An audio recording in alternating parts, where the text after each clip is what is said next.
Ahanba maktada channel asigi maikaidagi mayambu taramna okchari. Ngasisu yamna nungairaba horror story ama pudun laksari. Wari asibu ibirakpana ROSHITA HUIDROM. Aduga wari asigi mamingna KHONGNANG ONKHRABA THADOI. Adudi mayam wari asi kari kamdobana haibado mayam punna taminarasi. Aduga mayam wari asi tadringagi mangoinena channel asibu nungsibiduna amadi subscribe tawshanbiramu.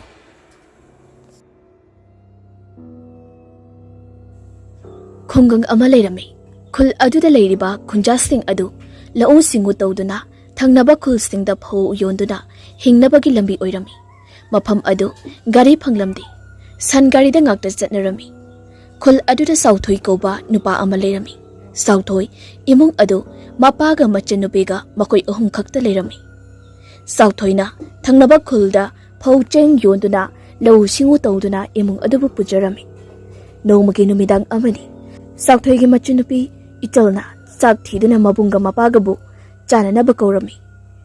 Sauthoiga mapaga sulaktuna makhoi ahum punna chak saminarami. Sauthoina Baba hayengdi nganda mamlingai matamdagi horaga thangnaba khuldagi phauthaba sapatari. Sauthoigi mapa tombana Ibungo nakhoibu nongalaga phajana chatpa kaidaugi ipadi mamlingai dedi As chalaning kidrada onthokna Baba idau pisaka chakadabani aitam chakadabanati ijalna tasawa thangnaba khulgi chingyagi manakta hoba khongnangdo minayam ngangnabani aduki jadro Ibema surga zaba ikoina ki haiduna leirabadi aikhodi kari sagani thangnaba khulda phau ase yoluraga hingnaribani aikhodi topana Ibungo Adubu ningthijana seksinadi chatluko ipana hachangse kallabadi ichagi matong induna chatlamgadabani Baba nacha leirisidi kaigi pabana thabak sondoino Ibungo adubuna koina chakadoriba lambi ado laifam timpham yamna kanbani cheksinadi chakadabani ko Hoi Baba nacha jeksina chachagi asanna wari sanaduna sak adisu chaba toklami Sauthoi hengana haugattuda chatkadabana maram oiraga tumba changlami Asumna matamna sum haukhiduna mathangi ayuki mamli tawba amam angan sinadringai matamni Pisak sangari amada phauseng haptuna Sauthoibu hobala ame Pisakna Idaw Sauthoi loidribro nambu tholo thengi ne matamse pojai singse yonbo munang horoi thengna chatladi Idaw ngasana loiri losinba idaw lakpa ngairamini Tombasu tanja adada haugalartuna Hai pisak nang laklabra Hoi dada lakzari Sauthoina Idaw thengi chananaba dawrasi Asi haidana phauseng pugadaba pochai sing adu sangarida haplami Tomba machanupagi makhut chikpiduna madamdamami Tombada Pisak naktawga ningthijana chatluko Sauthoiga pisakasu Hoi Baba ekhoi mu chatlukigi Asi haiduna sangari adu tungduna chatkirami Tomba machanupana chatkibado maikai adomda yengduna leirami Somdana Sauthoiga pisaka wari sanaduna somla ami Matamse ningthamdagi matamni makhoi anina thangnaba khulda chatkadawriba lambel asi chingyagi lambi fauduna mi mayamna chatpada kinaba khongnang adu fauduna chatkadawribani Pisakna Idaw ngasi ai koinina chakadawriba lambisi mina hainaba khongnangdo landuna chakadawribani ne ai kharadi hainadeda isase Sauthoina Idaw adugibu kaisu khanganuda aikhoi ani surisibu keigi kidawribano Idaw lachinchisu yamnaga thare tawrisi isase heidi hainadeda tawrise Idaw nangse onthoknasu kimankhhraba haiduni nupana tadongda Samlakpana chingya lambi adu fauduna chatpa hauraklammi Makoi ani tumina samlakami samlakpana ngehak leiraga pisakki manakong mayada pisak karaida chatlino haiduna nason pikna kauraklammi pisak kanano haiduna onthoklaga yenglubada khongrak asoba ama hauriba adugi mapadu oirami pisakna Ida masidi hainabi mapadu yori Asi haiduna masado khara kizabana phaurakami Sauthoidi karisu akiba phauda sangari do adumak thorami Pisakti akoibaduda kuilei leiduna khongnang lomda onthokhtuna yenglubada matam aduda uri nupi amana khongnang aduda tongduna leiribadu tongduna sanaribadu pisakna ida asidana nupi ama khongnang batakta leiri tu yontu asi hadana makutto thilami kadai noida asi hadana onthoklami pisakna sauthoida yengluba matamda sauthoigi saktamado akiba tamthiraba saktamde yengduna leirami pisak kibana ima haina kana laurami sauthoina ida kaidorage asi haidana pisakki masa ado nomlami pisak taw sauthoida amu yenglubada hanagi sakpamda karisu tawdana leirami pisak masada karino khanduna akiba phawrami sauthoina ida namu kaidorage asi haidana hanjin hanglami pisak masado ipa pakana khongnang aduda tung onthokhtuna leiriba nupi ado onthoraktuni yenglubada nupi ado akiba saktamda mamit khana yengduna leirami pisakna ida tu asida khongnangda nupi ama lei tu asida leiri tu asi haidana pakana makut thilami sauthoi nupi ado uramde pisakki mamita khaktama urami sauthoina karai no ida kana su leidina side nangse wakhalna pangkhalda khanjala male asi haidana mamalumda onthokhlubada sangari adugi mamangda nupi ama kana senkibada urami sauthoina karino huzuki dudi asi haidana masada akiba phawduna khongnang adugi mapa ado lanthoknaba sangari ado yangna thawnaba hotnarami asumna uchinajan khongnang pambi ado adugi mapa de henturatli pisaksu kibada mamit ado khujinduna leirami sauthoi khongnang mapa ado helaga maninglomda onthoklaga yengluba matamda khongnang aduda masam leimai yongna sanglabi nupi amana chatkibada urami sauthoi kari batawno hanidi asuna amukta mafam ase tawkhidabani haina khanduna pisakki khini khanduna haidoklamdi mana uriba sing ado makhoi ani kine sum lakpana thangnaba khul ado yoksilaklami sauthoi ga pisakaju phau sing ado thaba horami phau lauriba nupa aduna ibunga phau sina khoi heyingsu phobot tarani thoimo puro heying di sel khara chawna ne nakhoi ani gi sabini sauthoina tada adu nungthil gi matamgumbada purakpadi yaruidra nupa aduna ibunga aikhoi su atoba khulda khuthang toraga lalonga dawribani aduna nakhoi ningaliba makhaidi yai nungthil gi matamda laklabadi aikhoi su pot yombado nangloi dawribani adana ngali makhaidi yai ko pisakna hoi phare tada aikhoi heng so ngana lakjaragi asumna hairami atoba phau thaba pochai yonba sauthoiki gi khulgi mi khara su pochai thaba loiraduna mayamda hananabagi tawrami sauthoina tada khoisu yumda haladaba oradi aikhoi ga puna hanmina khrase ahal singduna ibungo sauthoi aikhoi di hauji haladabani ne nakhoi hauji haladaba oirabadi aikhoi ga puna chapmina khrasine sauthoida tada aikhoi di ngai wali ngai biba yarodra nupa ahal amana ibungo sauthoi nakhoi saubura yadiko aikhoi thabak nane panba yaroi dawri migi ne sitagi halaga khulang chakadaba leye pisakna phare da khoi pharak tarabani na hanbiramo nupa sing adusu nakhoi waru yadiko aikhoi amu chaluki asi haidena sangari ado thousand chatkirami pisakna ida aidi khongnang ado lalaga hanni khanbada hanbu haningdreda sauthoina ida nupa manaba tawnuda nangso ngehak leradi nungalakani ida adubu jinglai oibani nane nungalasu mamlaga dum lei lechinaga marol ama thabane tanja aduda fauloriba nupa aduna ibunga sese nakhoi anigi ngasigini asi haiduna sel khar lauthokuna pirami sauthoiga pisakasu sel adu lauduna yamlomda chatanaba sangari adu thaudun lakpa horami pisakti ngasai lakpa matamda thengna khiba sing adu ningsingduna masa adu kibana wangangda tumina dumak leirami sauthoina idaw koidoragi tumina leirdubo wa khara ngangudana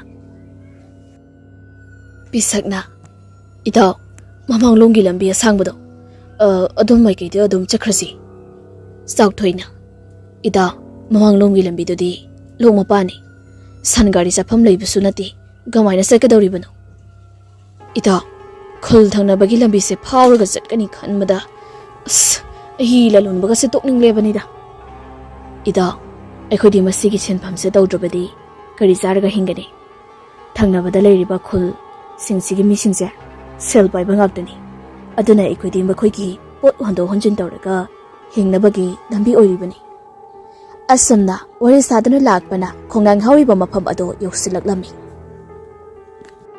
mafam ado yorokpa matamda laisel amuba oina paiduna leirami bisaka sauthoigadi karino khanduna ingangakna leirami Sauthoi mafam adudabu lanthoklabadi khanduna sangari ado yangna thonanaba hotnarami matam aduda sangari gi maningda kanagumba amana faduna leibugumna tawri sansingdusu chap leptuna leikhirami Sauthoina Ida kari matawna tawrisiba sansi chatlo yadrini lambi suju puma mongkre asi haina hairami bisakna maningda onthoktuna yengluba matamda nupi ama akiba saktamda leptuna leiribada urami bisakna ima haina kana lauduna sangari dagi chongtharami Sauthoi mapam ado puma momkhiba duda market khetoklami matam aduda leisil amuba taramliba ado nganthoraklami Sauthoi maningda onthoktuna yengluba matamda akiba sakpamda nupi ado mamit khani yengduna khongnang aduda chumna kakhibada urami Sauthoi bakhatna Ida chalo rusilao asi haiduna bisakpu koilei leiduna thirubada bisak sangari mabang lomda masa ado tasenduna leirami Sauthoina Ida lau chache asi haiduna bisaksu sangari mathakta tonghanduna mayum yognaba yangna thoduna laami bisakti masado kibana nikladuna mapan phawba thoksilami asamna Sauthoiga bisakka mayumda wana yoroklami Sauthoi mana thengnagarkiba akiba thodoksinga ado mapaga machanupi gadadi amata tamthoklamdi tombana ibunga nakoi halaklabra Baba hale hayeng sungal la on hari phobor 13 mu puraga tombana phare sakto chathoklegani labuk cha chatluro asi haina hairami sakthoi su hoi haiduna saksana na batawrami nongthilgi matamni khul aduda leiba tomthil koba nupa ama chawthoi khoidala ami tomthilna itaw Sauthoi asi kaurami Sauthoina ida kei leregi yam thasadana laklibadi tomthilna ida magi thokpa selta na balambida chatna khibana ida ba punbusu phangdri ado itaw ngasidi chingda sangyan ba chalusidana itaw aidi ngasidi labukta lawsuba chatni ne sangyan bado ngasidi yawregi mathangda amu puna chapminarsi tomthilna phari daw dudi nangsu thabakni adrapanina ai tomda chatluragi horen chak thongnaba sing amta leitri adugi lahaurugi ai chalukigi asi haiduna chatkhirami Sauthoi su hoi haiduna masu labuklomda chatlami thangnaba khulgi chinga chawthoi khoigi khulgi chinga samnari yamna chawba sing u achawba yamna hauba haiba oirami tomthin sing chananaba ching aduda karami matam aduda tomthin gi tungda mi amana inerakpagumna tawrami tomthin kanano haiduna tung onthokluba matamda kana su leiramdi tomthil makhatana amu laktuna singyana na batawrami matam aduda tomthil ge marak nami ama koi chat pagumna tawrami tomthin na kanano singyan mi laklibra haiduna koyeng yengluba matamda kana su amuk leiramdi tomthinna as kanadeda matam manghandana sing sisalaga yumda yangna chakragi asi khanduna sing ado yanba hawraklami matam aduda tomthin ge marak nangna u ama tektuna taraklami tomthin u asidi onthokna zawkreda karamna teklibana masibo u se aigi itaw singa hinga lawragi itomtana pubadi ngamla u se yolabadi selsu yam phangnise asi haina khalami wakhalda tomthil singdo makhatana amu yanba hawraklami matam aduda nupi amana hikna launa kablakpagi makhuldo taraklami tomthinna Nupinine, karayda kapagino khonjal ama tarisibo. Asi khanduna koilei leiduna yenglubada, u amagi marumda nupi ama kaptuna leiribada urami. Tomthenna kananone khanduna nupi aduna leiriba maikai adomna chatlami. Nupi adusu thamoi pendaba ningamdabana hik hik launa kaptuna adumak leirami. Tomthenna, ibema, nangbu kanano, kaidoribino mafam asida natumta. Asi haina hanglami.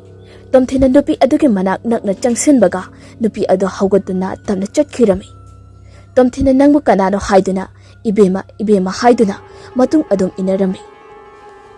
Nupi adu shum chatlambadagi ching adugi ahangba leiriba mafam aduda khongnang pambi ama onthokirami. Tomthengi mamangda.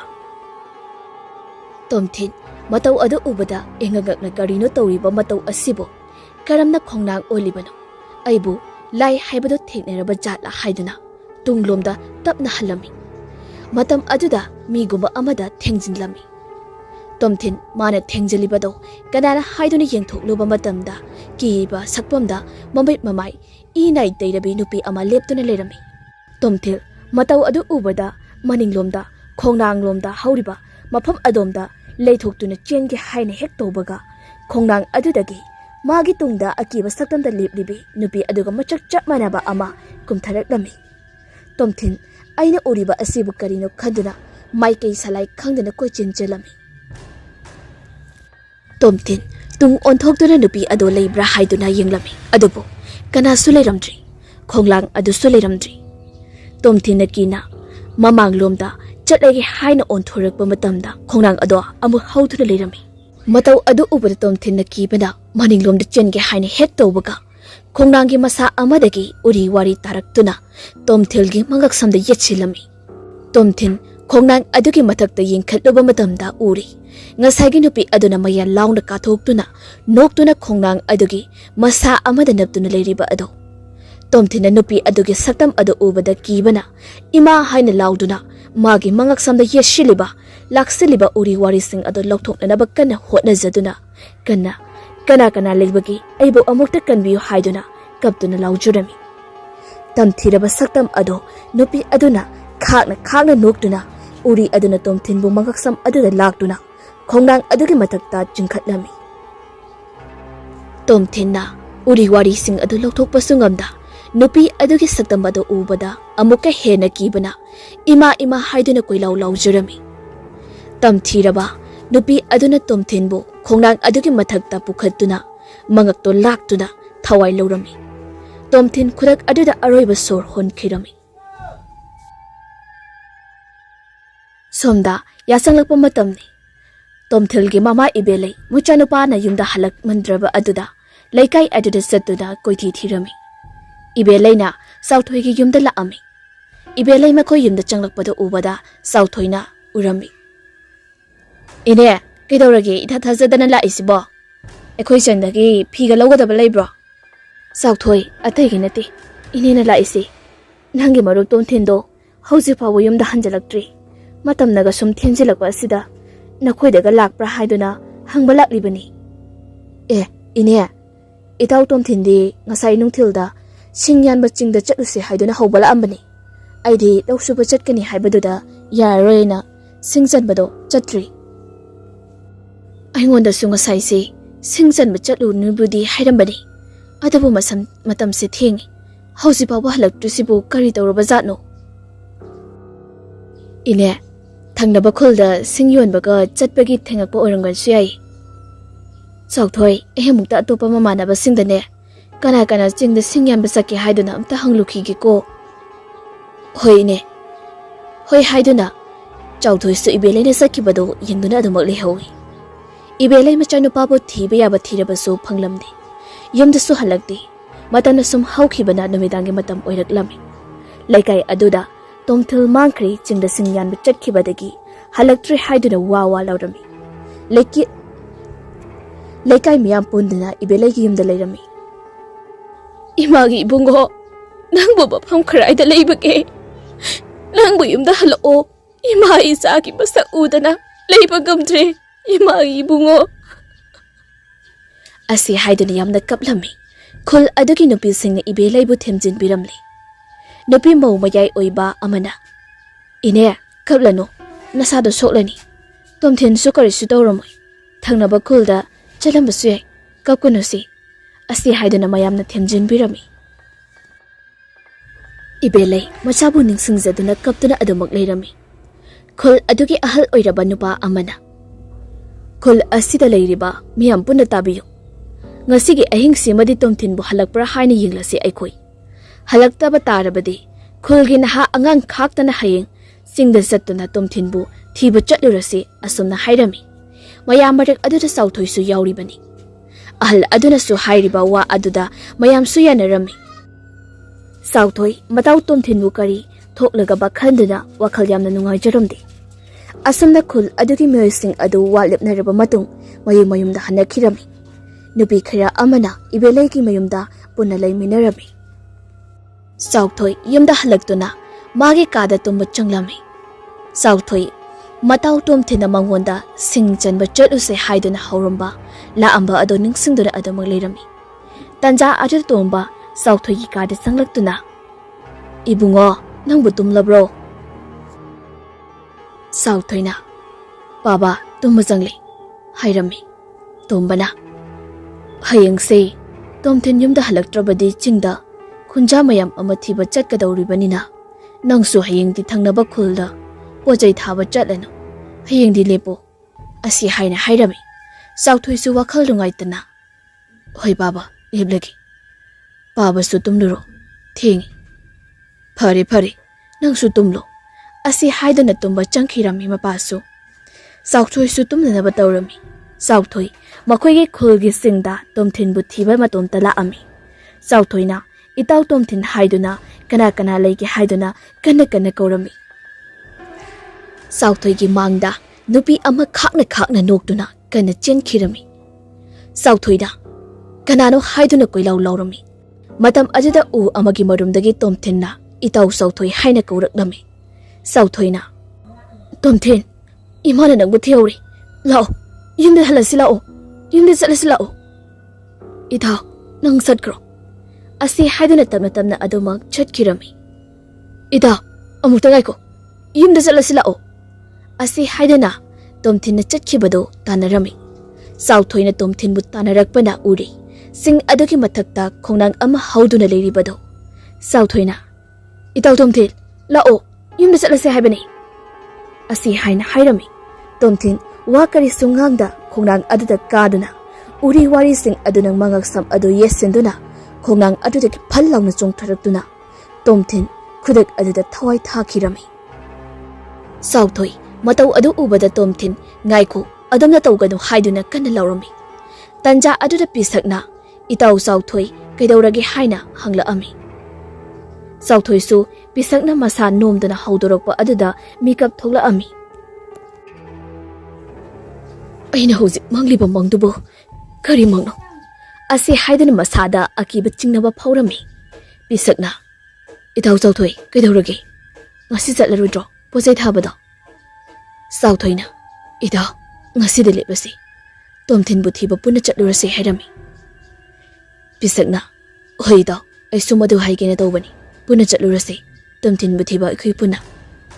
ꯑꯁꯨꯝꯅ ꯅꯣꯡꯉꯥꯜꯂꯛꯇꯨꯅ ꯈꯨꯜ ꯑꯗꯨꯒꯤ ꯃꯤꯌꯥꯝ ꯄꯨꯜꯂꯝꯃꯤ꯫ ꯏꯕꯦꯂꯩ ꯃꯆꯥꯕꯨ ꯑꯍꯤꯡ ꯍꯜꯂꯛꯇꯕ ꯑꯗꯨꯗ ꯃꯁꯥꯗ ꯆꯤꯡꯅꯕ ꯀꯌꯥ ꯐꯥꯎꯔꯗꯨꯅ "ꯏꯃꯥꯒꯤ ꯏꯕꯨꯡꯉꯣ, ꯅꯪꯕꯨ ꯀꯗꯥꯏꯗ ꯂꯩꯕꯒꯦ?" ꯍꯥꯏꯗꯨꯅ ꯌꯥꯝꯅ ꯀꯞꯂꯝꯃꯤ꯫ ꯑꯁꯨꯝꯅ ꯂꯩꯀꯥꯏ ꯃꯤꯌꯥꯝ ꯄꯨꯟꯗꯨꯅ ꯈꯨꯜ ꯑꯗꯨꯒꯤ ꯆꯤꯡꯗ ꯇꯣꯝꯊꯤꯟꯕꯨ ꯊꯤꯕ ꯂꯥꯛꯑꯝꯃꯤ꯫ ꯈꯨꯜ ꯑꯗꯨꯒꯤ ꯑꯍꯜ ꯅꯨꯄꯥ ꯑꯃꯅ ꯍꯥꯏꯔꯝꯃꯤ, "ꯅꯈꯣꯏ ꯅꯍꯥ ꯈꯔ ꯑꯃꯅ ꯑꯋꯥꯡꯂꯣꯝꯗ ꯆꯠꯂꯣ, ꯅꯈꯣꯏ ꯈꯔ ꯑꯃꯅꯅꯦ ꯃꯈꯥꯔꯣꯝꯗ ꯆꯠꯂꯣ" ꯍꯥꯏꯔꯝꯃꯤ꯫ ꯃꯌꯥꯝꯒꯤ ꯃꯔꯛ ꯑꯗꯨꯗ ꯆꯥꯎꯊꯣꯏꯒ ꯄꯤꯁꯛꯀꯁꯨ ꯇꯣꯝꯊꯤꯟꯕꯨ ꯊꯤꯕ ꯌꯥꯎꯔꯝꯃꯤ꯫ ꯃꯌꯥꯝ ꯑꯗꯨ ꯆꯤꯡ ꯑꯗꯨꯒꯤ ꯑꯀꯣꯏꯕꯗ ꯀꯣꯏꯆꯠ ꯆꯠꯇꯨꯅ ꯊꯤꯔꯝꯃꯤ꯫ ꯆꯥꯎꯊꯣꯏꯗꯤ ꯃꯥꯒꯤ ꯃꯪꯗ ꯎꯔꯛꯈꯤꯕꯁꯤꯡ ꯑꯗꯨ ꯇꯣꯝꯊꯤꯟꯕꯨ ꯍꯤꯡꯅ ꯐꯪꯅꯤ ꯍꯥꯏꯕ ꯊꯥꯖꯔꯝꯗꯦ꯫ ꯃꯁꯥꯗ ꯆꯤꯡꯅꯕ ꯀꯌꯥ ꯐꯥꯎꯔꯝꯃꯤ꯫ ꯆꯥꯎꯊꯣꯏꯅ "ꯏꯇꯥꯎ ꯄꯤꯁꯛ, ꯆꯤꯡ ꯑꯁꯤꯗꯕꯨ ꯈꯣꯡꯅꯥꯡ ꯄꯥꯝꯕꯤ ꯑꯆꯧꯕ ꯍꯧꯕ꯭ꯔꯅꯦ?" ꯑꯁꯤ ꯍꯥꯏꯅ ꯍꯪꯂꯝꯃꯤ꯫ ꯄꯤꯁꯛꯅ "ꯀꯔꯥꯏꯗꯒꯤ ꯈꯣꯡꯅꯥꯡꯅꯣꯗ ꯏꯇꯥꯎ, ꯆꯤꯡ ꯑꯁꯤꯗ ꯈꯣꯡꯅꯥꯡ ꯄꯥꯝꯕꯤ ꯑꯝꯇ ꯍꯧꯗꯦ, ꯊꯪꯅꯕ ꯈꯨꯜꯂꯣꯝ ꯆꯥꯐꯝꯒꯤ ꯂꯝꯕꯤꯗ ꯍꯧꯔꯤꯕ ꯈꯣꯡꯅꯥꯡꯗꯨ ꯃꯉꯥꯏꯔꯤ." ꯆꯥꯎꯊꯣꯏꯅ ꯃꯥꯒꯤ ꯃꯪꯗ ꯎꯔꯛꯈꯤꯕ ꯈꯣꯡꯅꯥꯡ ꯑꯗꯨ ꯅꯤꯡꯁꯤꯡꯂꯨꯕꯗ ꯃꯁꯥꯗ ꯑꯉꯛꯄ ꯐꯥꯎꯔꯝꯃꯤ꯫ mayam aduna tomthin bu sum thirakpadi sing adugi loki manakta tomthinna siduna taduna leiramlibadu ubada khul adugi nupa amana thengnarak nupa aduna tomthin sida leiri asi haina koilau lauduna tamlammi khul adugi miyam su nupa aduna laubagi makol taraduna lok leiba mafam adomda chensinarami mayam marak aduda sauthoi ga bisakasu sensinduna yengluba matamda uri tomthinda siduna leiramliba adu sauthoi tomthilgi asiba haksang adubu ubada itaw nangna tawrisibu karino haiduna ningamdana kapchirami bisakna sauthoi busu yam themjin birami asomna naha khara wage sagaita tomthilgi asiba haksang bu haptuna mayumda puraklami ibelei machage asiba haksang adubu uba matamda ningamdana imagi ibungo nangbu imabu thadokuna chatlabra isa chatkiba yaroi haiduna yamna tengthana kapchirami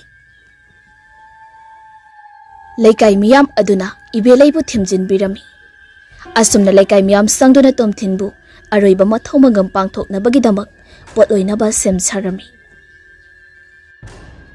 nupana ha kharana tomthinbu potloiba horami matam adada ya sanglakpa mamli torokpa matamni poloiba yauba ingo ko banupa amana ngasi se isa se kano mai dawdawi ko poloiba se khara thuna lusinaba dawsi naha amana hidak laururaga taingo onthokna kigan khraba haiduni hidak se khara paisalusi kiba phanaba asi haina hairami ingona ai hidak tha arshi poloiba se khara thuna lusinaba dawsi adubu ingona hariba wado tada makoi atadi yu ngauduna adumak leirami ingo phamdana tumina adumak leirami matam aduda wapal leiriba mafam adomda kanagumba amana chepthaduna yenglakpagumna tawraklami ingona korinone wapan marak asida leirisibo kananone khandana masada akiba phawrami makoi atadi hidak ngauduna magi thokpa wa pangangda ngangladuna leirami ingona as ayumda chatlobana pharani thengilak trakan sida asi khallami tada inausa ai khong hamningi yumna chatlage asi haina hairami naha amana mukhum lai taingo yam kyori chatlo sona yumda nupa amanda boina tarodana asi haina hairami ingo ai chatle haiduna satki hek haina hek tobaga tomthinbu potloiriba mafam adudagi ingo ngaikho haina nupi amagi khonjal da kaurak ami ingo khonjal adu tabada kibana yum adubu yoradi haiduna makhong launa thangduna yangla ami matam aduda lambi aduda kanasu chanaramde ingo matam ta oirami ingo samlakpana makhoigi yumlom changfamgi leirak mapa yorakpa matam aduwaida tomthingi khonjalda ta ingo nang aigi thoram loidana chatlabo haina hairak ingo kanado haiduna kuyeng yenglami matam aduda kana suleiramdi ingo sum makha tana amok laklami matam aduda magi tungda mi ama inarakpagumna tawrami ingona kanado haiduna tunglomda onthoktuni yenglami matam aduda kana su amok leiramdi ingo masadu kina yum tabu yorabadi khana makhong ado launa thangduna la ami matam aduda tomthingi khonjalda ta ingo aibo amukta kanbiu asi haidana tunglomdagi kana laurak ingo khonjal adu tabada kibana mayam tamna kana chensilaklami matam aduda ingo gi tungda mi amana tanaraktuna selakpugumna tawrumi ingo yangna senduna mayumga sumangna yawrami ingo na magi nupibu pakatna kawrami mapanda thola u haiduna ingo gi nupina kedoragi nupa nangna adu yamna phingna pakhaiduna ingona nang sida lepo ai sajamta sengdoki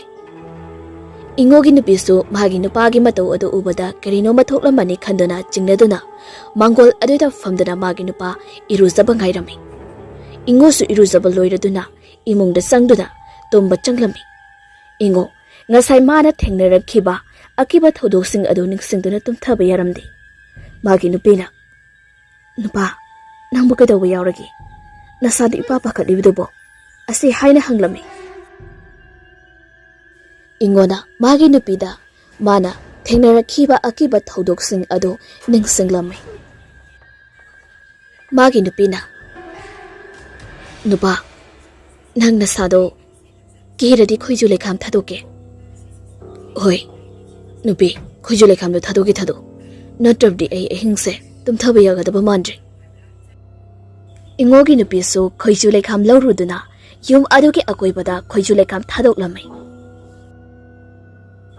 ꯑꯁꯨꯝꯅ ꯑꯍꯤꯡꯗꯨ ꯀꯤꯅ ꯀꯤꯅ ꯏꯉꯣ ꯇꯨꯝꯊꯈꯤꯔꯝꯃꯤ꯫ ꯃꯊꯪꯒꯤ ꯅꯨꯃꯤꯠꯅꯤ꯫ ꯆꯥꯎꯊꯣꯏ ꯁꯝꯕꯟ ꯈꯥꯗꯨꯅ ꯂꯩꯔꯝꯃꯤ꯫ ꯇꯟꯖꯥ ꯑꯗꯨꯗ ꯏꯆꯟꯅ, "ꯇꯥꯆꯧ, ꯆꯥꯛ ꯂꯣꯏꯔꯤ, ꯆꯥꯛ ꯆꯥꯔꯁꯤ" ꯑꯁꯤ ꯍꯥꯏꯗꯨꯅ ꯂꯥꯛꯑꯣ ꯍꯥꯏꯔꯝꯃꯤ꯫ ꯆꯥꯎꯊꯣꯏꯁꯨ ꯍꯣꯏ ꯍꯥꯏꯗꯨꯅ ꯆꯥꯛꯁꯪꯗ ꯆꯥꯛ ꯆꯥꯕ ꯆꯪꯂꯛꯑꯝꯃꯤ꯫ ꯃꯄꯥ ꯃꯆꯥ ꯃꯈꯣꯏ ꯑꯍꯨꯝ ꯆꯥꯛ ꯆꯥꯔꯝꯃꯤ꯫ ꯏꯆꯜꯅ, "ꯇꯥꯆꯧ, ꯅꯣꯡ ꯅꯤꯅꯤ ꯂꯩꯔꯗꯤ ꯆꯦꯡꯁꯤ ꯂꯣꯏꯈ꯭ꯔꯅꯤꯌꯦ."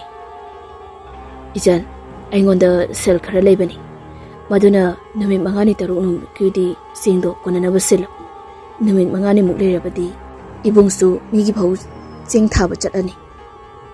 ꯃꯄꯥ ꯇꯣꯝꯕꯅ, "ꯏꯕꯨꯡꯉꯣ, ꯍꯧꯖꯤꯛꯀꯤ ꯃꯇꯝꯁꯤ ꯂꯝꯕꯤ ꯂꯝꯈꯥꯡ ꯆꯠꯄ ꯃꯇꯝꯗ ꯌꯥꯝꯅ ꯆꯦꯛꯁꯤꯟꯒꯗꯕꯅꯤꯀꯣ, ꯅꯥꯇꯣꯝꯗꯒ ꯆꯠꯄ ꯌꯥꯗꯦꯀꯣ." "ꯍꯣꯏ ꯕꯥꯕꯥ" ꯑꯁꯤ ꯍꯥꯏꯗꯨꯅ ꯆꯥꯛ ꯆꯥꯕ ꯇꯣꯛꯂꯗꯨꯅ ꯁꯝꯕꯜꯗꯣ ꯑꯃꯨꯛ ꯈꯥꯅꯅꯕ ꯇꯧꯔꯝꯃꯤ꯫ ꯇꯟꯖꯥ ꯑꯗꯨꯗ ꯄꯤꯁꯛꯁꯨ ꯆꯥꯎꯊꯣꯏ ꯍꯣꯏꯗ ꯂꯥꯛꯑꯝꯃꯤ꯫ ꯄꯤꯁꯛꯅ, "ꯏꯇꯥꯎ, ꯅꯪꯗꯤ ꯁꯝꯕꯜ ꯑꯣꯏꯅ ꯈꯥꯔꯒ ꯂꯩꯔꯕꯣ?" ꯆꯥꯎꯊꯣꯏꯅ, "ꯏꯪꯈꯣꯜꯁꯦ ꯁꯝꯕꯜ ꯈꯥꯟꯖꯤꯜꯂꯝꯕꯅꯤꯗ." "ꯑꯗꯣ ꯏꯇꯥꯎ, ꯑꯩꯗꯤ ꯁꯦꯜꯁꯨ ꯑꯝꯇ ꯂꯩꯁꯤꯜꯂꯛꯇ꯭ꯔꯦ, ꯐꯧ ꯊꯥꯕ ꯀꯔꯝ ꯀꯥꯟꯗ ꯆꯠꯁꯦ ꯍꯥꯏꯔꯤꯅꯣ?"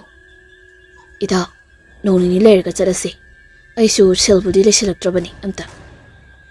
"ꯑꯗꯨꯕꯨꯗꯤ ꯏꯇꯥꯎ, ꯑꯩꯁꯨꯅꯤ. ꯑꯩꯗꯤ ꯊꯪꯅꯕ ꯈꯨꯜꯒꯤ ꯈꯣꯡꯅꯥꯡꯗꯨ ꯐꯥꯎꯔꯒ ꯆꯠꯅꯤ ꯈꯟꯕꯗ ꯆꯠꯄꯨ ꯆꯠꯅꯤꯡꯗ꯭ꯔꯕꯅꯤꯗ." "ꯏꯇꯥꯎ, ꯌꯥꯝꯅ ꯍꯦꯟꯅꯁꯨ ꯀꯤꯒꯟꯕꯁꯦ ꯐꯠꯇꯕꯅꯤ, ꯂꯥꯏꯅ ꯌꯥꯝ ꯄꯥꯡꯒꯟꯕꯅꯤ." ꯑꯁꯤ ꯍꯥꯏꯗꯨꯅ ꯐꯥꯒꯤ ꯇꯧꯔꯝꯃꯤ꯫ ꯑꯁꯨꯝꯅ ꯉꯥꯏꯍꯥꯛ ꯋꯥꯔꯤ ꯁꯥꯟꯅꯗꯨꯅ ꯂꯩꯔꯒ ꯄꯤꯁꯛꯅ, "ꯏꯇꯥꯎ, ꯑꯩ ꯑꯃꯨꯛ ꯆꯠꯂꯨꯈꯤꯒꯦ, ꯅꯣꯡ ꯅꯤꯅꯤ ꯂꯩꯔꯒ ꯁꯣꯏꯗꯅ ꯐꯧ ꯊꯥꯕꯗꯣ ꯆꯠꯂꯁꯤꯀꯣ" ꯑꯁꯤ ꯍꯥꯏꯅ ꯍꯥꯏꯔꯝꯃꯤ꯫ "ꯍꯣꯏ ꯍꯣꯏ ꯏꯇꯥꯎ, ꯆꯠꯂꯣ, ꯅꯣꯡ ꯅꯤꯅꯤ ꯂꯩꯔꯒ ꯁꯣꯏꯗꯅ ꯆꯠꯂꯁꯤ." ꯃꯇꯝꯅ ꯁꯨꯝ ꯍꯧꯈꯤꯗꯨꯅ ꯑꯍꯤꯡꯒꯤ ꯃꯇꯝꯅꯤ꯫ ꯏꯕꯦꯂꯩ ꯌꯨꯝ ꯑꯗꯨꯗ ꯃꯇꯣꯝꯇ ꯂꯩꯔꯝꯃꯤ꯫ ꯏꯕꯦꯂꯩ ꯃꯆꯥꯅꯨꯄꯥꯕꯨ ꯅꯤꯡꯁꯤꯡꯗꯨꯅ ꯑꯍꯤꯡ ꯑꯗꯨꯗ ꯇꯨꯝꯊꯕ ꯌꯥꯔꯝꯗꯦ꯫ ꯇꯟꯖꯥ ꯑꯗꯨꯗ ꯃꯆꯥꯅꯨꯄꯥꯒꯤ ꯈꯣꯟꯖꯦꯜꯗꯒꯤ "ꯏꯃꯥ ꯏꯃꯥ" ꯍꯥꯏꯅ ꯀꯧꯔꯛꯂꯝꯃꯤ꯫ ꯏꯕꯦꯂꯩ ꯋꯥꯈꯜ ꯑꯣꯏꯍꯧꯗ ꯄꯨꯛ ꯍꯧꯒꯠꯇꯨꯅ ꯃꯆꯥꯅꯨꯄꯥꯒꯤ ꯀꯥꯗ ꯆꯪꯂꯝꯃꯤ꯫ ꯃꯇꯝ ꯑꯗꯨꯗ ꯃꯆꯥꯅꯨꯄꯥꯒꯤ ꯀꯥꯗ ꯀꯅꯥꯁꯨ ꯂꯩꯔꯝꯗꯦ꯫ ꯏꯕꯦꯂꯩ ꯃꯆꯥꯅꯨꯄꯥ ꯇꯥꯏꯕꯪꯄꯥꯜ ꯑꯁꯤꯗ ꯂꯩꯇ꯭ꯔꯤ ꯍꯥꯏꯕ ꯅꯤꯡꯁꯤꯡꯂꯗꯨꯅ ꯀꯞꯆꯔꯝꯃꯤ꯫ ꯇꯟꯖꯥ ꯑꯁꯤꯗ ꯆꯥꯛꯈꯨꯝꯂꯣꯝꯗ ꯃꯤ ꯑꯃꯅ ꯆꯐꯨ ꯎꯌꯥꯟ ꯐꯥꯛꯇꯨꯅ ꯆꯥꯛ ꯏꯁꯤꯡ ꯊꯤꯕꯒꯤ ꯃꯈꯣꯜ ꯇꯥꯔꯛꯂꯝꯃꯤ꯫ ꯏꯕꯦꯂꯩ ꯆꯥꯛꯁꯪꯗ ꯂꯩꯔꯤꯕꯁꯤ ꯀꯅꯥꯅꯣ ꯍꯥꯏꯗꯨꯅ ꯆꯥꯛꯁꯪꯗ ꯆꯪꯗꯨꯅ ꯌꯦꯡꯂꯝꯃꯤ꯫ ꯃꯇꯝ ꯑꯗꯨꯗ ꯀꯅꯥꯁꯨ ꯂꯩꯔꯝꯗꯦ꯫ ꯏꯕꯦꯂꯩꯅ, "ꯀꯔꯤꯅꯣꯅꯦ ꯑꯩꯅ ꯍꯧꯖꯤꯛꯇ ꯇꯥꯈꯤꯕ ꯃꯈꯣꯜ ꯑꯗꯨꯕꯨ?" ꯑꯁꯤ ꯍꯥꯏꯗꯨꯅ ꯃꯁꯥꯗ ꯑꯀꯛꯄ ꯌꯥꯝꯅ ꯐꯥꯎꯔꯝꯃꯤ꯫ ꯃꯇꯝ ꯑꯗꯨꯗ ꯃꯃꯥꯡ ꯊꯣꯡꯗ ꯏꯃꯥ ꯊꯣꯡ ꯍꯥꯡꯗꯣꯛꯑꯣ ꯍꯥꯏꯗꯨꯅ ꯊꯣꯡꯗꯨ ꯀꯟꯅ ꯊꯤꯜꯂꯛꯂꯝꯃꯤ꯫ ꯏꯕꯦꯂꯩꯅ "ꯀꯅꯥꯅꯣ?" ꯍꯥꯏꯗꯨꯅ ꯀꯣꯏꯂꯥꯎ ꯂꯥꯎꯔꯝꯃꯤ꯫ ꯃꯇꯝ ꯑꯗꯨꯗ ꯊꯣꯡꯒꯗꯨ ꯀꯟꯅ ꯊꯤꯜꯂꯝꯕ ꯑꯗꯨꯁꯨ ꯇꯨꯃꯤꯟꯅ ꯑꯃꯨꯛ ꯂꯩꯈꯤꯔꯝꯃꯤ꯫ ꯉꯥꯏꯍꯥꯛ ꯂꯩꯔꯒ ꯃꯆꯥꯅꯨꯄꯥꯒꯤ ꯐꯃꯨꯡꯗꯒꯤ ꯃꯤ ꯑꯃ ꯅꯥꯍꯦꯕꯒꯨꯝꯅ ꯇꯥꯔꯛꯂꯝꯃꯤ꯫ ꯏꯕꯦꯂꯩꯅ, "ꯀꯅꯥꯅꯣ? ꯌꯨꯝ ꯑꯁꯤꯗ ꯑꯩ ꯏꯇꯣꯝꯇ ꯂꯩ ꯍꯥꯏꯗꯨꯅ ꯑꯩꯕꯨ ꯀꯤꯍꯩꯗꯕ ꯂꯛꯅꯔꯤꯕ ꯖꯥꯠꯂ ꯈꯠꯂꯝꯃꯤ꯫ ꯏꯕꯦꯂꯩ ꯃꯆꯥꯅꯨꯄꯥꯒꯤ ꯀꯥꯗ ꯑꯃꯨꯛ ꯆꯪꯗꯨꯅ ꯌꯦꯡꯂꯨꯕ ꯃꯇꯝꯗ ꯀꯅꯥꯁꯨ ꯑꯃꯨꯛ ꯂꯩꯔꯝꯗꯦ꯫ ꯏꯕꯦꯂꯩꯅ ꯑꯩꯅ ꯍꯧꯖꯤꯛꯇ ꯇꯥꯈ꯭ꯔꯤꯕ ꯈꯣꯟꯖꯦꯜ ꯑꯗꯨꯕꯨ ꯀꯔꯥꯏꯗꯒꯤꯅꯣ ꯍꯥꯏꯅ ꯈꯜꯂꯝꯃꯤ꯫ ꯇꯟꯖꯥ ꯑꯗꯨꯗ ꯁꯨꯃꯥꯡꯂꯣꯝꯗꯒꯤ ꯅꯨꯄꯤ ꯑꯃꯒꯤ ꯈꯣꯟꯖꯦꯜꯗ "ꯑꯩꯕꯨ ꯑꯃꯨꯛꯇ ꯀꯟꯕꯤꯌꯨ, ꯀꯅꯥ ꯀꯅꯥ ꯂꯩꯕꯒꯦ" ꯍꯥꯏꯗꯨꯅ ꯀꯟꯅ ꯂꯥꯎꯗꯨꯅ ꯀꯞꯂꯛꯂꯝꯃꯤ꯫ ꯏꯕꯦꯂꯩꯅ ꯀꯅꯥꯅꯣ ꯑꯃꯨꯛꯇ ꯌꯦꯡꯒꯦ ꯈꯟꯗꯨꯅ ꯊꯣꯡ ꯑꯗꯨ ꯍꯥꯡꯗꯣꯛꯇꯨꯅ ꯃꯄꯥꯜꯗ ꯊꯣꯛꯂꯛꯂꯝꯃꯤ꯫ ꯃꯇꯝ ꯑꯗꯨꯗ ꯀꯅꯥꯁꯨ ꯂꯩꯔꯝꯗꯦ꯫ ꯂꯥꯎꯔꯝꯂꯤꯕ ꯈꯣꯟꯖꯦꯜ ꯑꯗꯨꯁꯨ ꯆꯞ ꯂꯦꯞꯈꯤꯔꯝꯃꯤ꯫ ꯏꯕꯦꯂꯩ ꯑꯍꯤꯡ ꯑꯁꯤꯗ ꯍꯧꯖꯤꯛꯇ ꯊꯦꯡꯅꯈꯤꯕꯗꯨ ꯑꯩꯒꯤ ꯋꯥꯈꯜꯅꯔ ꯍꯥꯏꯗꯨꯅ ꯈꯟꯖꯔꯝꯃꯤ꯫ ꯏꯕꯦꯂꯩ ꯏꯃꯨꯡꯗ ꯆꯪꯒꯦ ꯍꯥꯏꯅ ꯍꯦꯛ ꯇꯧꯕꯒ ꯅꯨꯄꯤ ꯑꯃꯅ ꯁꯨꯃꯥꯡ ꯃꯇꯣꯟꯗ ꯍꯤꯛ ꯍꯤꯛ ꯂꯥꯎꯅ ꯀꯞꯂꯛꯂꯝꯃꯤ꯫ ꯏꯕꯦꯂꯩ ꯁꯨꯃꯥꯡꯂꯣꯝꯗ ꯑꯣꯟꯊꯣꯔꯛꯇꯨꯅ ꯌꯦꯡꯂꯨꯕ ꯃꯇꯝꯗ ꯎꯔꯤ ꯅꯨꯄꯤ ꯑꯃꯅ ꯀꯞꯇꯨꯅ ꯂꯩꯔꯤꯕ ꯑꯗꯨ꯫ ꯏꯕꯦꯂꯩꯅ, "ꯏꯕꯦꯝꯃ, ꯅꯪꯕꯨ ꯀꯅꯥꯅꯣ? ꯑꯍꯤꯡ ꯑꯁꯤꯗ ꯀꯔꯤ ꯈꯨꯗꯣꯡꯊꯤꯕ ꯅꯪꯂꯒꯦ? ꯏꯃꯥ ꯅꯪꯒꯤ ꯃꯇꯦꯡ ꯄꯥꯡꯒꯦ꯫ ꯅꯪꯕꯨ ꯀꯅꯥꯅꯣ? ꯀꯅꯥꯒꯤ ꯃꯆꯥꯅꯣ?" ꯅꯨꯄꯤ ꯑꯗꯨꯁꯨ ꯀꯔꯤꯁꯨ ꯈꯨꯝꯗ ꯏꯕꯦꯂꯩꯒꯤ ꯏꯪꯈꯣꯜꯒꯤ ꯃꯃꯥꯡꯗ ꯄꯨꯈ꯭ꯔꯤ ꯑꯃ ꯂꯩꯔꯤꯕ ꯑꯗꯣꯝꯗ ꯇꯞꯅ ꯆꯠꯈꯤꯔꯝꯃꯤ꯫ Ibe Lena, Ibe Ma, Nambukanano, among tangay ko. Asi haina nupi adugi matung inarami. Nupi aduda, pukri adugi mapanda leptuna, pukri aduda jong thadaugi taurami. Ibelay nupi adugi manakta sangsindana, nupi adugi makut ado farami. Tam aduda nupi adu, akiba tam thiraba sakpam amada mamay ado, pungdan nado na onthorak lami. Ibelay nupi adugi, akiba saktam ado ubada pakadpana, ima haina lauduna chengi haina taurami. Nupi adu ni ibelay ki makut ado, phaduna, pukri aduda chingtharami. Ibelay kibana, aibo umukta kanbiyo haiduna, koilaw laurami. Nupi aduna ibelay ki makuk ado paiduna, ising adoda, namsinduna, ibelay ki thawai laurami. Ibelay kudak adoda aroiba sor hon kirami.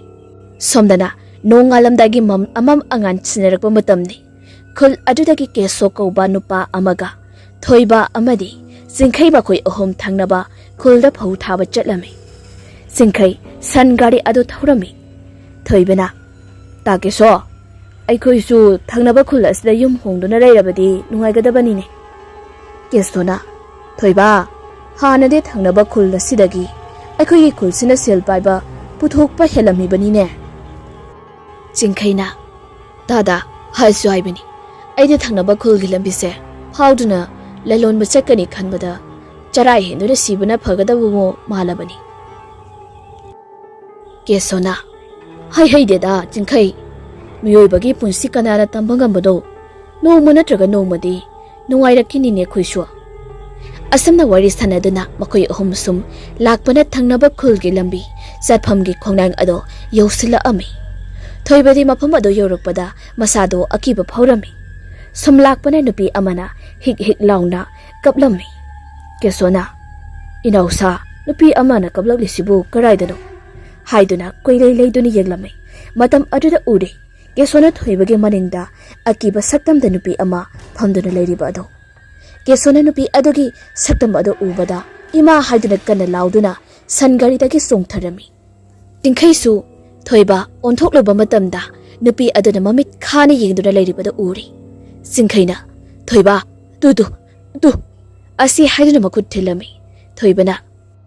Takiso, Koino. Takisuna Karada Zinkraba. Jinkai, Koin no Koinigise, Evilanari Bridura. I say Haiduna Kablami. Tanja Adu Thoibaki Tunglum dagi. Thoiba Hainekaurami. Thoiba Tunglum the on talk to the Yingluba Matamda, Uri. Nupi Ama Akiba Sakpamda, Pamduna Ladam Libado. Thoiba Kibanda. Takiso. I say Haiduna Lauduna, Sangari Adudagi, Jongtagi Hainetaurami. Nupi Aduna Thoibabu Paduna, Mangaksam Ado Mituna. Hatok lami. Singkaishu Sangari adugi Makada Kibana, Masado Tasinduna Lerami. Matam aduda Akiba Saktamda, Nupi Amana, Sangari adugi Makada, Paktaduna Kaidoribana Haina Hangak Ami. Singkai Kibana, Aibukadbi Haiduna, Koilau Lauduna Kaplami. Nupi aduna ke sobusu, Sangari adudaki Makong Paiduna, Singtok Lami. Singkai Kibana Siengi Haina Torami. Matam ajuda nupi aduna khongnang adugi mastha ama thadarakduna singkhaige ariba sor hon khirami. Somda keso mafam marang khangdana chelaklami. Mana ngasai dake chelakliba ado labuk aduda oirami. Keso kine selakpana labuk aduda hanubi masamna pok pungau ngaurabi ama sattuna lerami. Keso na Ima, aiki thawai dem takanbiyo. Nasayam nakijari. Asi haina hairami. Ahal aduna so. Ibunga. Nangde kadairagino. Asi haina hanglami. Ima. Ay kul asidagini. Ay bumudagan biyo. Ahal aduna. Chalo.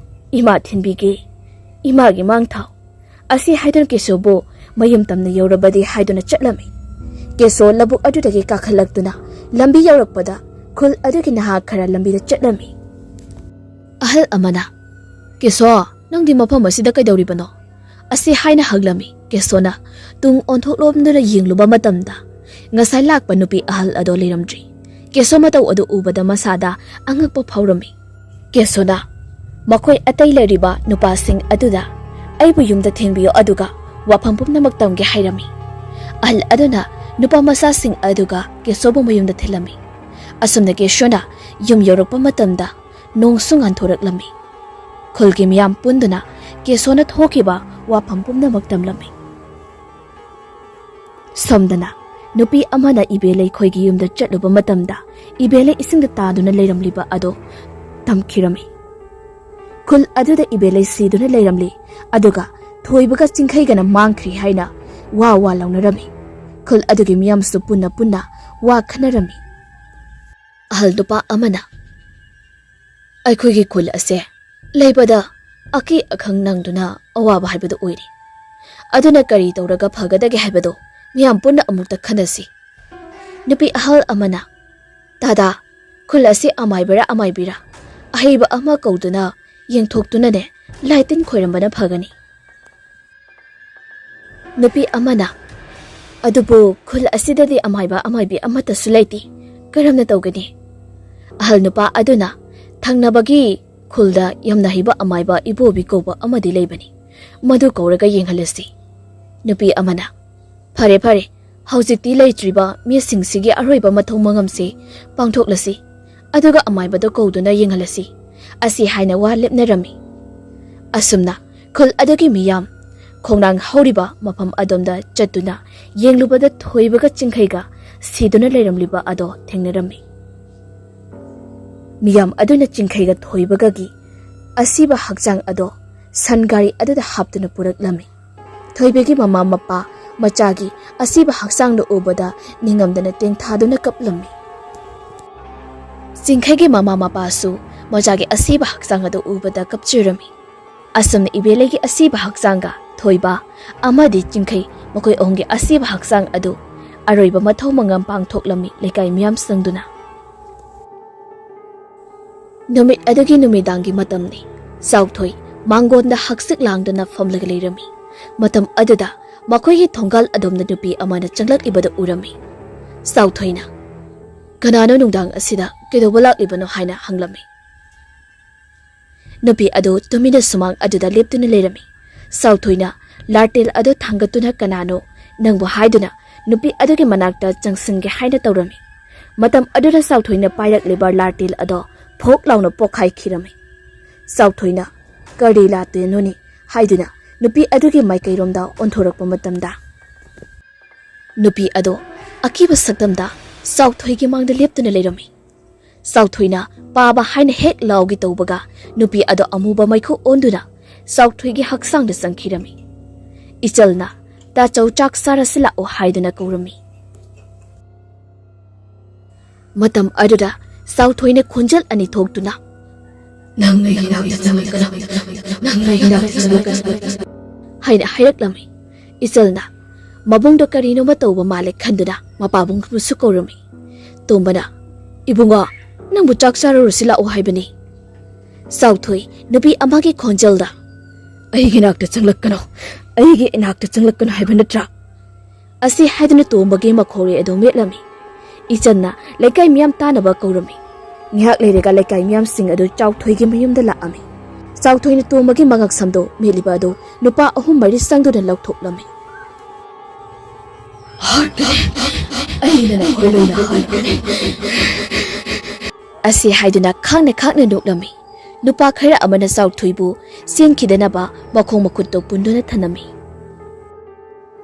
ꯑꯁꯨꯝꯅ ꯈꯨꯜ ꯑꯗꯨꯒꯤ ꯃꯤꯌꯥꯝ ꯄꯥꯎ ꯑꯗꯣ ꯃꯊꯪ ꯇꯥꯅꯔꯗꯨꯅ ꯅꯨꯡꯗꯥꯡ ꯑꯗꯨꯗ ꯄꯨꯟꯗꯨꯅ ꯋꯥ ꯈꯟꯅꯔꯝꯃꯤ꯫ ꯑꯍꯜ ꯅꯨꯄꯥ ꯑꯃꯅ ꯍꯥꯏꯔꯝꯃꯤ, ꯑꯩꯈꯣꯏ ꯃꯤ 1-2 ꯆꯠꯇꯨꯅ ꯑꯃꯥꯏꯕ ꯀꯧꯔꯨꯕꯗꯤ ꯈꯨꯗꯣꯡꯊꯤꯕ ꯅꯪꯒꯅꯤ, ꯑꯗꯨꯅ ꯈꯨꯜ ꯑꯁꯤꯒꯤ ꯃꯤ ꯇꯪꯈꯥꯏ ꯑꯃ ꯆꯠꯇꯨꯅ ꯆꯥꯎꯊꯣꯏꯕꯨ ꯁꯦꯟꯅꯔꯝꯃꯨ, ꯇꯪꯈꯥꯏ ꯑꯃꯅ ꯑꯃꯥꯏꯕ ꯀꯧꯔꯨꯔꯁꯤ ꯑꯁꯤ ꯍꯥꯏꯗꯨꯅ ꯋꯥꯔꯦꯞꯅꯔꯝꯃꯤ꯫ ꯑꯁꯨꯝꯅ ꯈꯨꯜ ꯑꯗꯨꯒꯤ ꯃꯤꯌꯥꯝꯁꯨ ꯋꯥꯐꯝ ꯑꯗꯨ ꯌꯥꯅꯔꯗꯨꯅ ꯃꯤ ꯇꯪꯈꯥꯏ ꯑꯃꯅ ꯊꯪꯅꯕ ꯈꯨꯜꯗ ꯑꯃꯥꯏꯕ ꯏꯕꯣꯕꯤꯕꯨ ꯀꯧꯕ ꯆꯠꯂꯝꯃꯤ꯫ ꯃꯤꯌꯥꯝ ꯆꯠꯄꯅ ꯃꯔꯝ ꯑꯣꯏꯔꯒ ꯃꯤꯌꯥꯝꯅ ꯍꯥꯏꯅꯕ ꯇꯝꯅꯕ ꯈꯣꯡꯅꯥꯡ ꯑꯗꯨꯁꯨ ꯃꯩꯅꯝ ꯑꯃꯃꯝ ꯄꯥꯏꯗꯨꯅ ꯆꯠꯄꯅ ꯑꯀꯤ ꯑꯈꯪ ꯀꯔꯤꯁꯨ ꯅꯪꯂꯝꯗꯦ꯫ ꯑꯁꯨꯝꯅ ꯑꯃꯥꯏꯕ ꯏꯕꯣꯕꯤꯕꯨ ꯀꯧꯗꯨꯅ ꯊꯪꯅꯕ ꯈꯨꯜꯗ ꯑꯃꯥꯏꯕ ꯏꯕꯣꯕꯤꯕꯨ ꯂꯥꯛꯂꯝꯃꯤ꯫ ꯑꯃꯥꯏꯕ ꯏꯕꯣꯕꯤ ꯈꯨꯜ ꯑꯗꯨꯗ ꯂꯥꯛꯄ ꯃꯇꯝꯗ ꯃꯁꯥꯗ ꯆꯤꯡꯅꯕ ꯀꯌꯥꯅ ꯐꯥꯎꯔꯝꯃꯤ꯫ ꯑꯁꯨꯝꯅ ꯑꯃꯥꯏꯕ ꯏꯕꯣꯕꯤꯒ ꯈꯨꯜ ꯑꯗꯨꯒꯤ ꯃꯤꯁꯤꯡꯒ ꯆꯥꯎꯊꯣꯏꯒꯤ ꯌꯨꯝꯗ ꯂꯥꯛꯑꯝꯃꯤ꯫ ꯆꯥꯎꯊꯣꯏꯅ ꯍꯦ ꯃꯥꯏꯕ, ꯑꯩ ꯅꯪꯕꯨ ꯂꯥꯛꯄ ꯉꯥꯏꯔꯝꯂꯤꯕꯅꯤ ꯑꯁꯤ ꯍꯥꯏꯔꯝꯃꯤ ꯃꯌꯥꯝ ꯑꯗꯨꯗꯤ ꯆꯥꯎꯊꯣꯏꯒꯤ ꯃꯇꯧ ꯑꯗꯨꯗ ꯀꯤꯔꯝꯃꯤ ꯑꯃꯥꯏꯕ ꯏꯕꯣꯕꯤꯅ ꯅꯈꯣꯏ ꯀꯤꯕ ꯌꯥꯗꯦꯀꯣ ꯌꯥꯡꯀꯣꯛꯀ ꯌꯦꯡꯉꯒꯅꯦ ꯈꯔ ꯑꯗꯒꯤ ꯊꯥꯡꯒꯣꯜ ꯑꯃꯒ ꯄꯨꯊꯣꯔꯛꯎ ꯍꯥꯏꯔꯝꯃꯤ ꯑꯁꯨꯝꯅ ꯌꯥꯡꯀꯣꯛ ꯌꯥꯏꯉꯥꯜ ꯊꯥꯡꯒꯣꯜ ꯄꯨꯊꯣꯔꯛꯇꯨꯅ ꯑꯃꯥꯏꯕ ꯏꯕꯣꯕꯤ ꯂꯥꯏ ꯈꯣꯏꯔꯝꯅꯕ ꯁꯦꯝ ꯁꯥꯔꯝꯃꯤ ꯑꯃꯥꯏꯕ ꯏꯕꯣꯕꯤꯅ ꯂꯥꯏꯔꯣꯟ ꯇꯤꯔꯣꯜ ꯀꯌꯥꯕꯨ ꯁꯣꯟꯗꯨꯅ ꯂꯥꯏ ꯈꯣꯏꯔꯝꯂꯕ ꯍꯧꯔꯝꯃꯤ ꯍꯦ ꯊꯋꯥꯏ ꯅꯪ ꯍꯛꯆꯥꯡ ꯑꯗꯨꯗꯒꯤ ꯊꯣꯛꯂꯛꯎ ꯑꯁꯤ ꯍꯥꯏꯗꯨꯅ ꯊꯥꯡꯒꯣꯜ ꯑꯗꯨꯅ ꯂꯩꯃꯥꯏ ꯑꯗꯨꯗ ꯆꯤꯡꯂꯝꯃꯤ ꯆꯥꯎꯊꯣꯏꯒꯤ ꯍꯛꯆꯥꯡꯗ ꯌꯥꯎꯔꯤꯕ ꯊꯋꯥꯏ ꯑꯗꯨꯅ ꯑꯩꯒꯤ ꯑꯅꯤꯡꯕ ꯑꯄꯥꯝꯕ ꯋꯥꯐꯝ ꯈꯔ ꯍꯥꯏꯒꯦ ꯃꯗꯨ ꯅꯠꯇ꯭ꯔꯕꯗꯤ ꯑꯩꯅ ꯅꯈꯣꯏꯕꯨꯁꯨ ꯇꯨꯝꯅ ꯍꯥꯠꯀꯅꯤ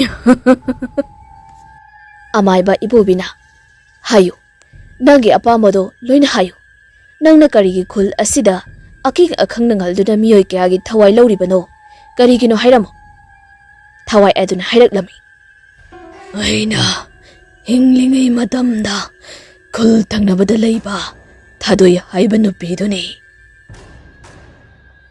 ꯏꯕꯣꯕꯤꯅ ꯀꯔꯤ ꯊꯥꯗꯣꯏ ꯅꯪꯗꯤ ꯃꯇꯧ ꯀꯔꯝꯅ ꯁꯤꯔꯤꯕ ꯑꯁꯤ ꯍꯥꯏꯅ ꯍꯪꯂꯝꯃꯤ ꯊꯥꯗꯣꯏꯒꯤ ꯊꯋꯥꯏꯅ ꯑꯩꯅ ꯅꯣꯡꯃ ꯆꯤꯡꯗ ꯁꯤꯡ ꯌꯥꯟꯕ ꯆꯠꯄ ꯃꯇꯝꯗ ꯈꯨꯜ ꯑꯁꯤꯗ ꯂꯩꯕ ꯇꯣꯝꯊꯤꯟꯗ ꯑꯩꯕꯨ ꯇꯨꯁꯣꯟ ꯃꯥꯁꯣꯜꯂꯦ ꯍꯥꯏꯗꯨꯅ ꯏꯖꯠ ꯃꯥꯡꯍꯟꯗꯨꯅ ꯍꯥꯠꯇꯣꯛꯄꯤꯈꯤ ꯃꯔꯝ ꯑꯗꯨꯅ ꯑꯩꯒꯤ ꯊꯋꯥꯏꯅ ꯆꯤꯡ ꯑꯗꯨꯗ ꯈꯣꯡꯅꯥꯡ ꯑꯣꯟꯗꯨꯅ ꯑꯩꯅ ꯈꯨꯜ ꯑꯁꯤꯗ ꯂꯩꯕ ꯃꯤꯑꯣꯏꯁꯤꯡꯕꯨ ꯊꯋꯥꯏ ꯂꯧꯗꯨꯅ ꯂꯃꯟ ꯈꯨꯝꯂꯤꯕꯅꯤ ꯑꯁꯤ ꯍꯥꯏꯅ ꯀꯞꯂꯝꯃꯤ ꯑꯃꯥꯏꯕ ꯏꯕꯣꯕꯤꯅ ꯍꯥꯏꯌꯨ ꯅꯪ ꯍꯧꯖꯤꯛ ꯀꯔꯤ ꯄꯥꯝꯂꯤꯕꯅꯣ ꯊꯥꯗꯣꯏꯒꯤ ꯊꯋꯥꯏꯅ ꯑꯩꯒꯤ ꯊꯋꯥꯏꯅ ꯈꯣꯡꯅꯥꯡ ꯍꯧꯔꯤꯕ ꯃꯐꯝ ꯑꯗꯨꯗ ꯂꯥꯏꯁꯪ ꯑꯃ ꯁꯥꯗꯨꯅ ꯏꯔꯥꯠꯇꯨꯅ ꯆꯍꯤ ꯈꯨꯗꯤꯡꯒꯤ ꯍꯩꯀꯠ ꯂꯩꯀꯠ ꯇꯝꯕꯤꯌꯨ ꯑꯩꯒꯤ ꯈꯨꯕꯝꯗ ꯑꯁꯤꯅ ꯍꯥꯏꯔꯝꯃꯤ ꯑꯃꯥꯏꯕꯤ ꯏꯕꯣꯕꯤꯅ ꯅꯪꯒꯤ ꯑꯄꯥꯝꯕꯗꯣ ꯁꯣꯏꯗꯅ ꯄꯥꯡꯊꯣꯛꯀꯅꯤ ꯑꯁꯤ ꯍꯥꯏꯔꯁꯨ ꯍꯥꯏꯔꯝꯃꯤ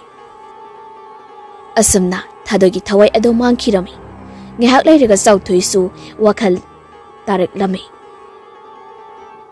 ꯑꯃꯥꯏꯕ ꯏꯕꯣꯕꯤꯅ ꯊꯥꯗꯣꯏꯒꯤ ꯋꯥꯐꯝ ꯄꯨꯝꯅꯃꯛ ꯊꯣꯛꯂꯤꯕ ꯊꯧꯗꯣꯛ ꯄꯨꯝꯅꯃꯛ ꯇꯝꯂꯝꯃꯤ ꯑꯁꯨꯝꯅ ꯑꯃꯥꯏꯕ ꯏꯕꯣꯕꯤꯅ ꯂꯥꯏ ꯅꯤꯡꯊꯤꯖꯅ ꯈꯣꯏꯔꯝꯕꯗꯒꯤ ꯈꯨꯜ ꯑꯗꯨ ꯑꯀꯤ ꯑꯈꯪꯗꯒꯤ ꯑꯁꯤ ꯑꯅꯥ ꯌꯥꯎꯗ ꯅꯨꯡꯉꯥꯏ ꯌꯥꯏꯐꯅ ꯄꯥꯟꯈꯤꯔꯝꯃꯤ